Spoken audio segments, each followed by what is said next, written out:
Hello everyone, and welcome back to Carly K Knits. I'm so glad to see you all here today because I have a really exciting project that I wanted to talk to you all about. I think this will probably end up being a multi-part series because I think this project is going to take me quite a bit of time, but I am really excited for the process of what I'm working on right now, so let me tell you about it. As you've probably seen in my previous videos, talked about dabbling in the world of design and making something more ambitious than like what I'm wearing right now. What my last video was just like seeing if I could just make a very basic sweater without instructions. This time, I'm going bigger. I'm going bigger and more complicated and trying to be more creative with this project. So, I am doing a custom sweater design for one of my very best friends. Their name is Adalyn, and you can find them on Instagram at art_by_Adalyn. They make incredible art, whether it's painting or drawing or digital art. They make incredible things. Adalyn and I met many years ago when we were in college and we were in the musical theater program together. And, even since graduating and I moved many states away, Adalyn and I talk pretty frequently, and, it's probably one of my most maintained friendships since school. So, their friendship is very special to me and something that I value a lot. And on top of that friendship, they're just an incredible artist. We both kind of took different routes after being in musical theater school, and they kind of went more into the physical art realm, fine arts realm of making physical art like that. And I have gone more into this fiber arts thing that I'm doing now. And I think we've both really hit our stride when it comes to creating the best things that we can make. I think we've both hit our kind of niche here. So we're doing kind of an art swap situation where they are going to make me a beautiful custom painting that they're going to paint on a canvas and then send me. Currently, the subject of that painting is myself, my husband, and our cats doing something wacky and crazy because Adalyn's art style is wacky and crazy and really just kind of alt and cool, and I've always loved their style, and I am making them a custom sweater.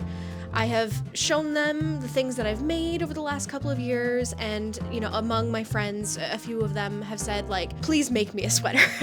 And I don't do commissions, I don't do anything like that because it just doesn't make sense for me, and I'll probably make a whole video about that at some point.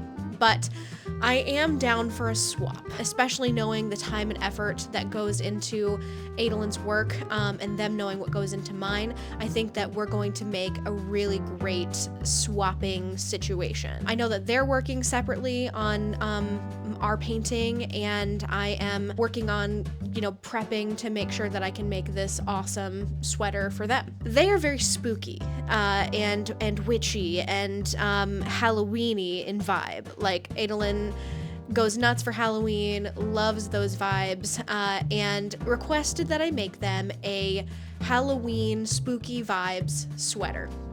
And so I went through several ideas. I was like, do I go classic pumpkins? Do I do witches? Do I do skeletons? Do I do cauldrons and bubbles? Do I do... there's so many different ways to go about it.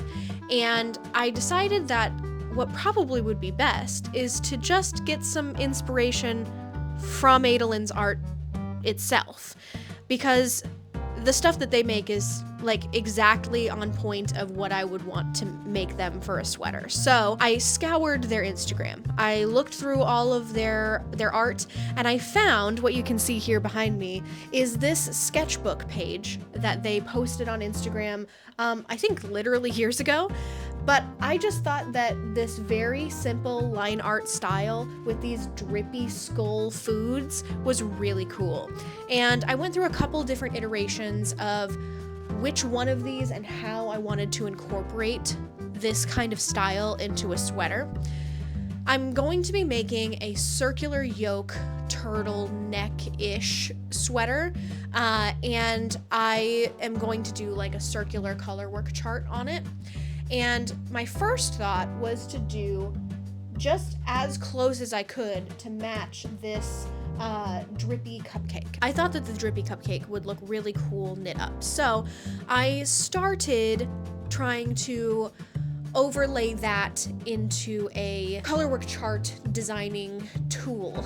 And I went through a couple of different ones that I found online, but what I ended up actually liking the most is a program called Aseprite, which most people use for pixel art, for like video games and stuff like that. And it's a program that my husband has used a lot in his various endeavors of video game making and digital art. And so I decided to use that program.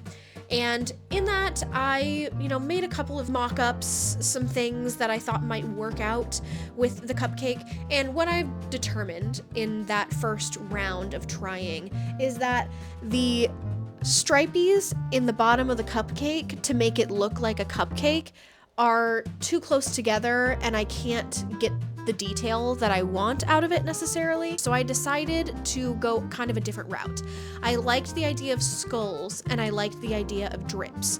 So I decided to go with a different orientation of those things. And I will show you what I've got so far as the color chart that I'm working on. So this is the chart that I have come up with. I'm still working on the formatting of it so that it's easier to read. I have another version of it that has cross hatching over the whole thing so you can see each individual stitch like you would on a normal color chart, but just to kind of see what it looks like overall, this is the chart that I'm working with. And I decided to go just the skull by itself with a black outline, and then the top of the sweater from the neck to through the yoke will be white with a black skull in the middle, like black lined skull, and then the white will drip down into drippies, and the bottom of the sweater will be black. So it's kind of like drippy icing around the yoke of the sweater, and then it drips off into just black. I am still trying to decide if I want to do anything around the bottom border of the body and the sleeves. Maybe I'll do like a reverse drip going the other way or something along those lines. I'm still trying to decide how I want to do that. But I think that this turned out really, really fun. And I have, in fact, done a swatch. So let me get my little swatch off my blocking board, and I will show you what this kind of looks like in real life. So I did a swatch, not with the actual yarn that I'm going to use because I haven't decided what I'm going to use yet, but I found some scraps that I had of what were, kind of similar weights, and I had the right colors to make sure that I could see how this would play out in real life. It's not the best swatch because I did in fact knit it flat. And this will be knit in the round, but I don't really understand color swatching in the round, so I just knit it flat. Mostly this is just proof of concept just to see if this would work, but I'm really excited because I think it turned out really good. So here it is. Look at how nice this looks. I am so excited about this. I am just thinking about what this will look like, around the yoke of a circular yoke sweater. I think it's going to be really fun. I think that the drips turned out great. How I designed this is that I have like a long drip and then a short drip, and it's like every other drip is a long drip or a short drip. I'm really, really excited. I think that this is going to turn out really, really awesome. It's very cool. Knowing that it knits up this well in two yarns that are not even technically the same weight. Like the white one I think is a little bit heavier than the black yarn. Knowing that if I am using two yarns that are the same, just different colorways, I think this is going to knit out even more even than this is. Now I just have to make sure that all of my math works and that I will be able to make a sweater that's not going to end up enormous or tiny. I've sent a picture of this to Adalyn and they think it looks good. So I've got the all clear from them that they like the path that I'm going down on this. I plan to release this video in several parts, like I said, partially because I just need the time to knit it. Knitting a whole sweater takes a lot of time. So I probably will not have updates frequently enough within the kind of 2-week window that I give myself to film my next video between releases. I definitely won't have this done in 2 weeks. It took me probably 3 weeks just to get to this point between designing the chart and knitting the swatch.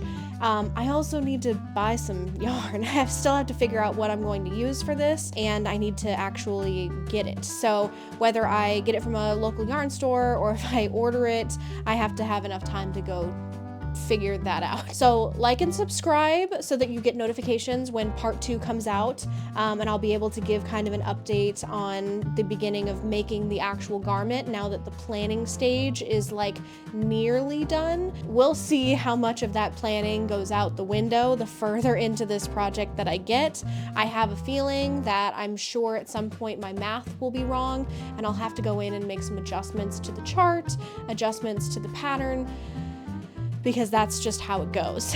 But I'm really excited, and I'm really excited to get this project going and get it over to Adolin, because I know that they're making something awesome for me. And I'm really excited to have this awesome swap with one of my very favorite artists. Like and subscribe, and I will see you all next time with hopefully a much more exciting update about this awesome project that I'm working on. Have a great rest of your day.